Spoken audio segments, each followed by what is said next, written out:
Hi, I am Ann Bird, and I am the executive assistant for Dr. Carol Kershaw and Dr. Bill Wade, and they have co-authored a book published by W.W. Norton entitled Brain Change Therapy: Clinical Interventions for Self-Transformation. Today, we are here to talk about their exciting new workshop, which is going to be held on April 26th and 27th of 2013. The title of this workshop is Neurocoaching the Mind for Business, Financial, and Life Success. This workshop is open to everyone who is interested in making significant personal changes in their lives. You two have both been very successful financially in business and in your personal life. And today we want to talk a little bit about how you've been able to do that and how you've been able to sustain that success. Bill, you have often spoken that people can raise their self-confidence. Can you talk a little bit about how to specifically do that? There are a couple of issues that need to be addressed in terms of self-confidence. One is a sense of being connected with other people. So in that sense, we're dependent upon the people around us to care for us and to nurture us. So people who are self-confident are continually getting feedback from other people that they're positive, that they matter, and they're also getting enough critical evaluation to help them stay on course. The neurosciences have helped us understand attachment. The neurosciences have helped us understand how we are connected with other people. So the first thing about being self-confident is having a sense that you're connected in significant ways to other people, family, business colleagues, the greater community, so that you're not floating all along by yourself. The second thing is that people develop self-confidence when they achieve things. And when people get in the way of their own self-confidence, when they get in the way of accomplishing things, they tend to lack persistence. They tend to, ironically, take the situation too seriously, so they don't have the ability to play. They don't have the ability to take a task and to break it down into small chunks, because their curiosity allows them to look deeper and deeper into the situation. And that curiosity and sense of playfulness allows them to continue. Thomas Edison was once asked, and I'm not sure exactly how many times he talked about how he felt about failing so many times in making an incandescent light bulb. He said he didn't fail, and I'll just give the number 200. He said, I found 200 ways not to make an incandescent light bulb. So how a person defines their success, how they're able to reward themselves to keep going, is going to determine whether or not A, they reach their goal, 2, whether they're going to be able to motivate themselves, and 3, whether they're going to feel good about it. So for somebody like Thomas Edison didn't say, well, I got 1 out of 200, correct, I made my goal.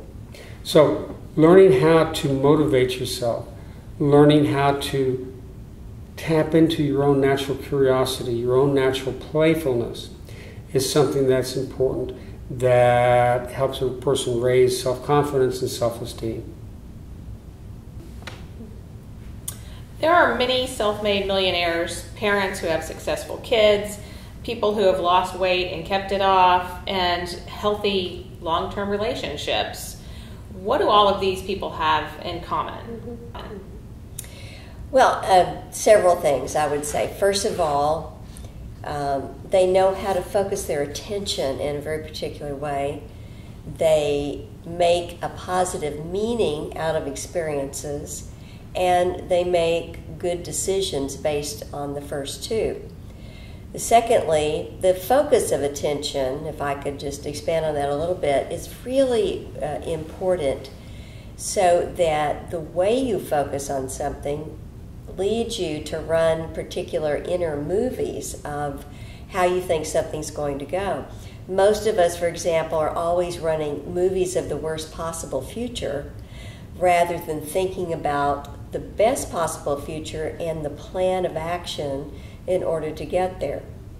You see, people can change anything, and you can accomplish anything really you set your mind to if you figure out the mental strategies that will work for you and you keep going. You have to keep your motivation going. Now, take people that are millionaires. They have certain mental habits that they focus on every day, every week, every month. Parents who are successful do the same thing. We oftentimes, when we were raising our children, would carry a visual image of the kids being very successful, all three of them. And that was very useful during times where we might have had challenges or difficult times.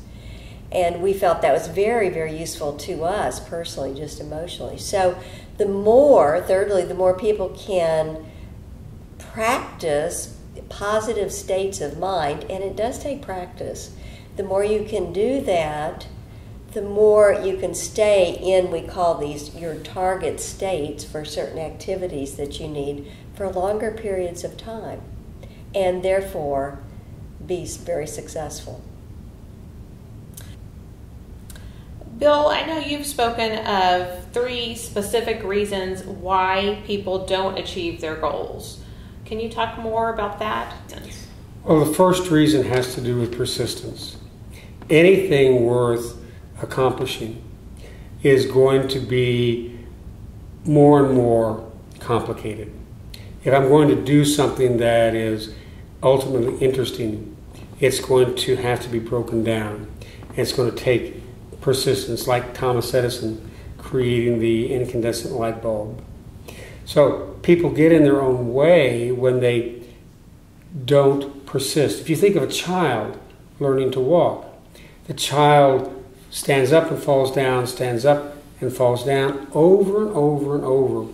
But 2 of the things that drive that child, and 2 of the things that can drive adults who are in business, are curiosity and a sense of play. Now, when I talk about play, I'm not talking about being frivolous. I'm talking about becoming curious and having a sense of enjoyment. So when people don't accomplish what they want to do, they stop themselves. They define themselves as failures. The second is that they don't have in front of them, as Carol mentioned, the image of what success might look like. At the same time, it's important to have the image, but that image is always somewhat fluid, so that if I find that path A doesn't work, I can try path B. The third thing that keeps people from achieving their goals is that they don't think about what is this going to do for other people in terms of my service or the product that I make. When you and I walk into a grocery store, we're not going in to make the people happy. We're going in to buy groceries. Or if I go in to have my automobile serviced, I want my automobile to be serviced. Now, I may care about and develop a relationship with the people in the grocery store or in the place where I take my car, but ultimately they've asked the question, why would a person come to me to get their car fixed? Why would a person come to me for my particular service? If I can think about that and think about the relationship that I develop with my customers, with my patients, with my students, and then ask, how are they going to benefit from this? Then that interaction helps people continue to move forward rather than stop themselves from reaching their goals. One of the most problematic things is people only look at the bottom line, the money that I'm going to make, the status that I'm going to make. Those things are important. We all want to make money. We all want to have a certain sense of status. At the same time, it's really important to ask myself, why would you want to buy what I'm selling? And if I can get a hold of that, then I can communicate that to you, and that becomes part of our relationship. And part of the relationship then helps me continue to move along a pathway that allows me to reach my financial goals, my esteem goals, my success goals.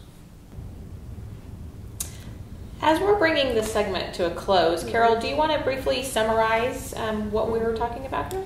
Well, this workshop we're going to do, we're so excited about it. We really think that we're going to be able to teach people certain processes to make their minds work for them, make their brains work for them for success in these variety of areas that we've talked about.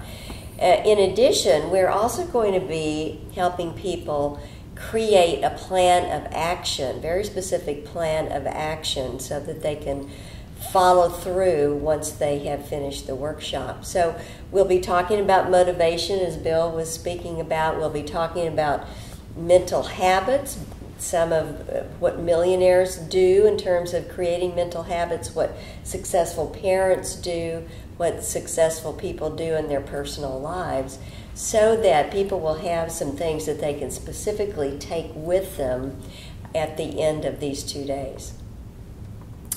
And if you want more information about this workshop, you can go to our website and give us your email address so that you can stay in contact with us. And additionally, so that we may send you a free downloadable audio gift.